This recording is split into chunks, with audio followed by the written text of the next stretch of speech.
play dia chief minister dia ke baula ai ke poringi bangin dia kindu akhirnya step akhirnya ketemu but nakalian kejongi ni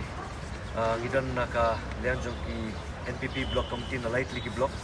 kata kadi na Mosram block na Moklang block but na po Ranikor block iwan ban kendu UCM ban pensngau ha kani ka por ya ki Jingja hapo kani ka light ligi block ya ka ba kani ka sai company ka Bashim ha ka bide but ka boarding ha kini ki light ligi block ya ka ba ki pekba Shibun ki Jingya kilamat ha kini ki kendiat benai de nakalian ke jongi ngila raise kini ki issue padu chief minister kham tam e hakapde bat ka bill light kham tam e kapade bat ki jingsha fine bat kham tam e namar ba kibun ki yeng ki baduk kumbalong menta kidu Shibun ki scheme ki badai na kasaju government de kumta hakni ka por ka kubor to sultanat kalong ba nakaliang jong u chief minister u lakular khmat jongi ba mentah sengihi unkot ya ka meeting ka bekerke ya ka MECL department ya ka ba un persang ban resolve ya kini issue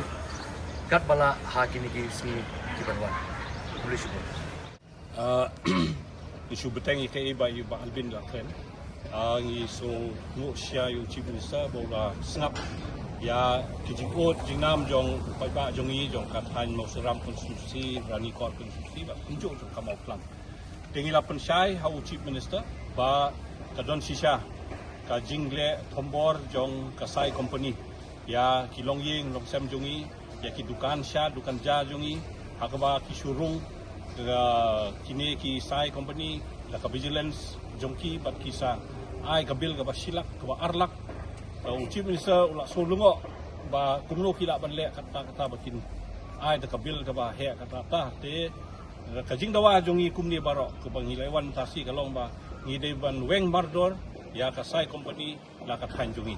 him kwa ya ka sai bakan continue shu ang the hangi bat ya kata chief minister ula simkhia bat ula khot ya ka MECL mentah hi kasngi sibik janmiet te yangi ru la khot lang bangi sapoi biang bangi ya